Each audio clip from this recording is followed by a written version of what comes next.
With us now for more live from their home base in Cebu, Cebu Landmaster's Chief Operating Officer, Jose Franco Soberano. Maayong buntag, Franco. Welcome to the program and congratulations on your results.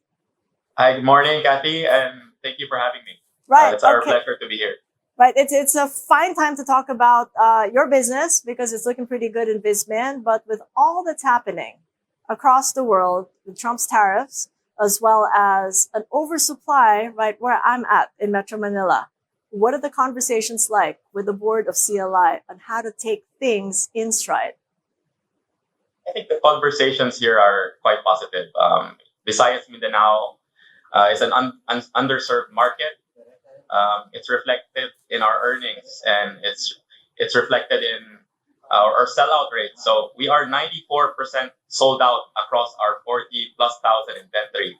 So that alone tells us that we're not building enough, and we're selling more than we're launching. It bucks a trend definitely, but we also see the Metro Manila situation as temporary.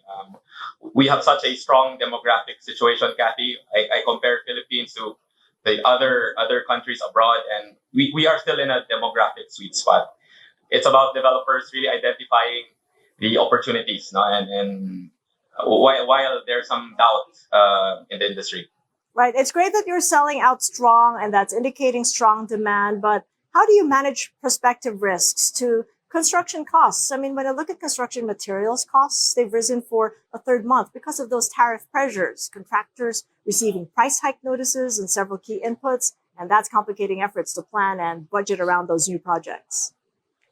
Interestingly, because that's really under my territory, under my oversight, I don't feel that right now. I'm still getting very favorable steel prices. I see stable cement prices. It might even be, I would say, beneficial to us because there will be more supply coming to our region. When I say our region, Southeast Asia or Asian countries that supply construction material to us, we will give more competitive and aggressive pricing. So you're right, costs have gone up in the last 3 years due to the supply chain disruptions and the pandemic, but it's quite stable now. I think it's reflected in our inflation rate that has stabilized quite well. So we're looking at it positively that it will benefit the developers here in terms of pricing so far. Pretty interesting. You mentioned that everybody's going to come here.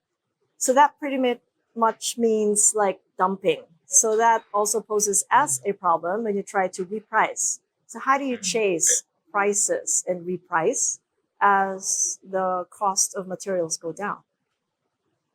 I think like a project, of course, we don't buy everything in one go, right?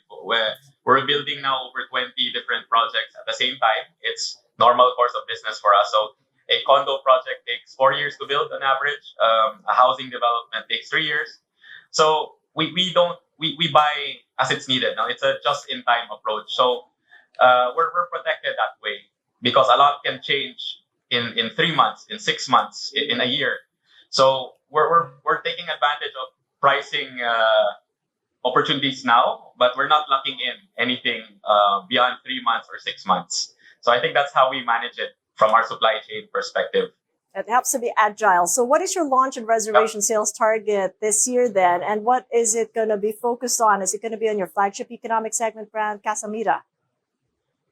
Thank you for asking. So we had 20 billion of reservation sales last year. We're targeting hopefully 23 billion. We're quite bullish, Cathy. It might be counterintuitive for us, but we're really running out of inventory. That's why our sales in Cagayan de Oro, we sold 4 billion in 2 days. We sold out a 3-tower condo project in less than 2 weeks. It's refreshing, right? There's demand out there. So we're hoping to grow from 20 to 23 billion in our sales this year. And you're right, it's majority is coming from the affordable segment. Our Casamira brand is a top-selling brand in the region. And even the mid-market brand besides Mindanao is still very strong. So it's a happy problem. If you're selling out inventory so fast, can we then expect a strong acceleration in the project launches this year?